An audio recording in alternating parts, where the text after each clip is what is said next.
Before we begin, let us know where you're watching from, and if you believe that service to this country doesn't come with an expiration date, hit that like button and subscribe Iron Heart Stories. Because what happened to the man you're about to meet should never happen to anyone who's ever worn the uniform.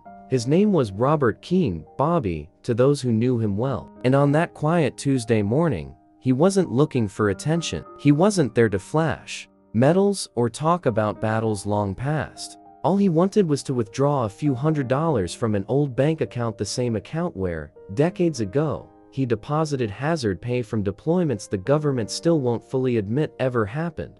He walked through the doors of Summit Ridge National Bank, just like any other customer, calm, steady, respectful, hat in hand. That hat, a simple black cap embroidered in gold. Korea-Vietnam veteran, he'd brushed it clean before leaving the house. His shirt was pressed though worn at the cuffs, and in his coat pocket, a folded VA card, too weathered, discharge papers, and a challenge coin. Its edges softened by time. He waited patiently in line, quietly the way men of his generation often do, still believing in the importance of waiting your turn. But when he reached the counter, everything changed. The teller, maybe in her 20s, glanced at the name on the account and frowned. Something didn't match. Bobby offered his ID, his hand trembling, not from fear or weakness, but from time, and too many cold nights in places no one remembers. "I'm just here to pull some funds," he said gently. "It's under Robert Keane." Been a while, she forced a smile, and typed, then paused. Something on her screen didn't add up. She called for the manager. His name was Caden. Crisp haircut, crooked tie, the kind of smirk that says more than words ever could. Caden glanced at Bobby's documents, then at Bobby himself, and laughed. "You? Sure. This account's yours, sir," he said, dragging out the word like a joke. "This discharge form looks like it was typed on a dinosaur." The teller chuckled nervously. Bobby said nothing. Instead, he quietly reached into his coat and placed a coin on the counter. Brass, engraved, a thunderbird and 7 stars. Something no civilian would recognize, but any soldier would stop breathing over. Caden didn't even look at it. "Cute trinket," he scoffed. "You can buy those online." Then he turned to security. "I think we've got another wannabe trying to game the system. Escort him out, please." The guard hesitated, but it was enough. Enough for Bobby to hear every word, enough for others in the bank to notice. Some laughed quietly, some just looked away. Bobby didn't argue, he didn't plead. He picked up the coin, tucked it back into his coat, and walked slowly to a bench by the window. He sat there, still, upright, hands folded, eyes fixed on nothing in particular. The laughter faded, and in its place, a strange silence took over the lobby. Not guilt, not yet, but something colder, discomfort. As if, deep down, people started to wonder if they just made a mistake. One person didn't laugh. Her name was Maya Rodriguez, early 30s, former Air Force logistics specialist, now working in defense contracting. And the moment she saw that coin, her heart dropped. She'd seen one like it only once when a retired JOC colonel had briefed her unit. She remembered how every officer in the room had stood the moment he laid that coin down. Maya stepped up to the counter, eyes locked on the manager. "You just made a mistake," she said. Caden blinked. "Excuse me." She pointed toward the bench. "That man is no fake. That coin alone outranks every paycheck in this building." Caden scoffed. "If he's so important, why isn't anyone here with him?" Maya didn't answer. She just walked outside and made a call.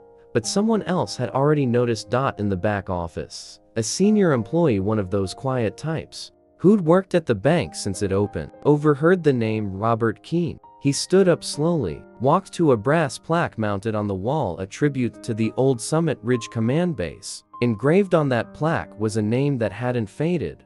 R.J. Keane, the man who had overseen the original military infrastructure before the land ever became a bank.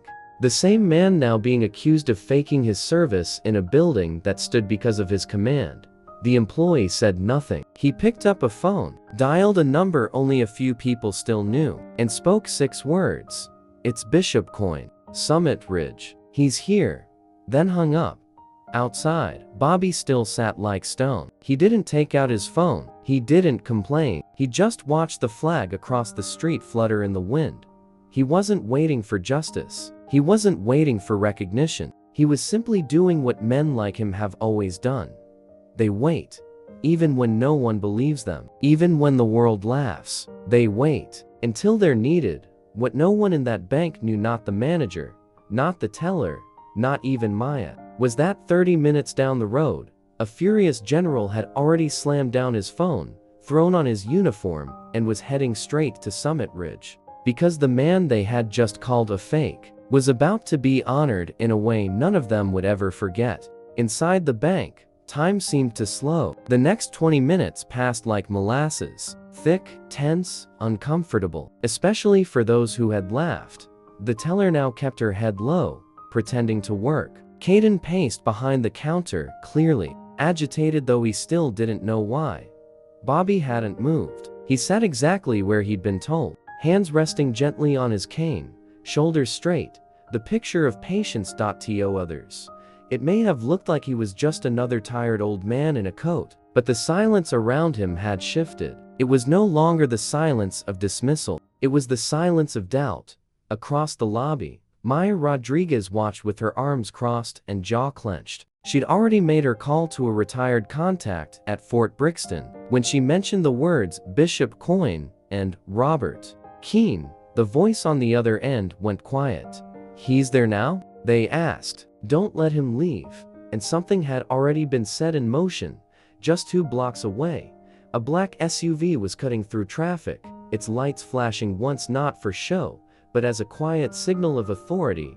Inside sat Major General Everett Keane, decorated, disciplined, and known for his precision. He was currently in command of 4 military districts and one of only 5 people in the country authorized to respond to bishop-level alerts.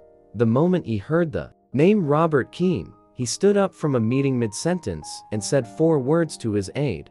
"Suit up. We're leaving." To General Keane, Keane wasn't just a name. He was a mentor, a legend, a ghost from the old days. Keane had trained under the very doctrine that Colonel Keane helped write, and now, that same man was being mocked in public, in a building that only existed because of his designs. Keane didn't show emotion often, but that day, he was furious. Back at the bank, Bobby adjusted the sleeve of his coat. The low buzz of fluorescent lights filled the room, but no one was speaking. A customer by the coffee station left quietly without finishing his deposit. The security guard by the door shifted uncomfortably, glancing at the old men who hadn't made a scene, but whose presence was somehow commanding. Caden tried to shake the unease. He peeked over the counter, muttering, "He's still here." "Seriously?" Then, chuckling to a new employee, he scoffed, probably hoping someone records it. "Veterans pull that stuff all the time, try to go viral for donations." Maya's eyes narrowed. Even the teller looked ashamed now. Caden leaned back, smug. "I should have called the cops." But before the words left his mouth completely, the front doors slammed open. Hard. Not the kind of open you ignore. Not a breeze. Not a customer command. Boots, real boots hit the tile. Deliberate. Sharp. Controlled. Major General Everett Keane entered the lobby in full dress uniform. Every ribbon gleamed. Every crease was razor straight. And without saying a word, he filled the room. Behind him, an aide followed, briefcase in hand. Solemn and silent. The room froze. Phones were hung up mid-call. Coffee cups left half-filled. And Caden, still leaning on the counter, looked up and froze. The smirk vanished. Keane didn't even glance at anyone else. His eyes locked on the bench by the window, and the man who sat there with quiet dignity. And then in front of everyone, General Keane snapped to attention and saluted. The sound of that salute, the sharp crack of palm against temple, cut through the air like thunder. Bobby looked up, confused. Just for a moment. Then he rose slowly and returned the salute. Steady, precise, like muscle memory never forgotten. General Keane turned slowly to face the room, his gaze sharp and cutting. Then, with a voice like steel wrapped in velvet, he asked, "Who here called Colonel Robert Keane a fraud?" The room was silent. No one moved. No one breathed. Kane stepped forward, voice steady but cold. "Colonel Keane," he repeated deliberately, "was instrumental in building the very joint force recon protocols still used by allied nations today. His record spans 2 wars, 6 combat theaters, and 14 unacknowledged operations." "You questioned his identity?" All eyes slowly turned to Caden. The manager's face went pale. "I didn't know," he stammered. "His documents, they were old." "Of course they're old," Kane snapped. "Because he's earned every year of them. You were mocking a man who fought for this country, while your biggest challenge has been figuring out how to schedule tweets." The shame in the room was palpable. Kane's aide stepped forward, opening the briefcase. Inside, a thick folder stamped classified, a commemorative coin inset in velvet, and a printed scan of the very plaque hanging in the bank's hallway, engraved with the name Robert J. Keane. Kane placed the folder on the counter. "This bank, this building exists because of his strategic design. And that account you flagged as suspicious. It helped fund the original military supply lines you now profit from." Then Kane turned back to Bobby, his voice softer now. "Sir, I'm sorry, we didn't know you were in town sooner." Bobby gave a tired nod. "I didn't come to be found," he said quietly. "Just needed a little to help my grandson with school." Kane nodded. "Then let's make that happen." The 2 men, a general and a forgotten colonel, stepped together toward the counter. Caden backed away, hands raised in silence. The laughter was long gone, and the lesson had only just begun. The silence inside Summit Ridge National Bank had changed again. It wasn't awkward anymore. It was reverent. Everyone in that room had just witnessed something rare, something real, something they'd never forget. General Kane stood beside Colonel Robert Keane, not barking orders, not calling for discipline, but simply standing there, as if nothing in the world mattered until this man, this forgotten hero, got what he came for. Bobby withdrew the funds quietly. No fanfare, no drama, just enough to help his grandson go to college. A fact he hadn't even mentioned until the general asked. He didn't want attention. He never had. All he ever wanted was to keep a promise. As the teller printed Bobby's receipt, her hands shook. She whispered an apology, but Bobby didn't acknowledge it. Not out of bitterness. He just didn't need it. He folded the slip once and tucked it into his coat pocket, like it was just another errand, another quiet task completed. But as he turned to leave, General Kane gently placed a hand on his shoulder. "Colonel, you've got 5 minutes." Bobby raised an eyebrow. "For what?" Kane nodded toward the room. "For the honor you never asked for." And then, without a single word of command, every veteran in that bank stood tall.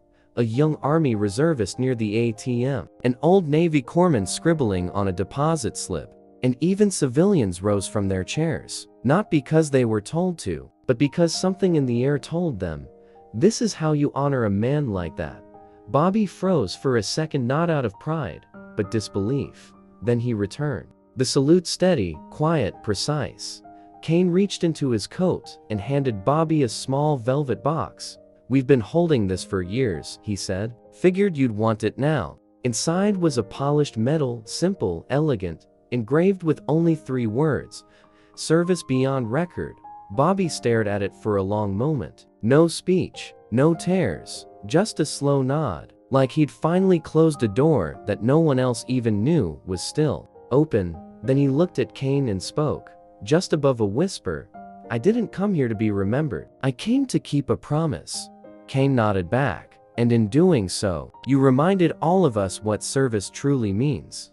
Bobby walked out into the sunlight. No cameras followed, no headlines came, but the people inside stood a little straighter, spoke a little softer, and later that week, the bank quietly added a new line to the brass plaque by the entrance. Right beneath the original dedication, second inscription appeared, "Robert J. Keane, Colonel, U.S. Army Honor in Silent Seat." Didn't mention the incident, didn't mention the general, but everyone who works there knew.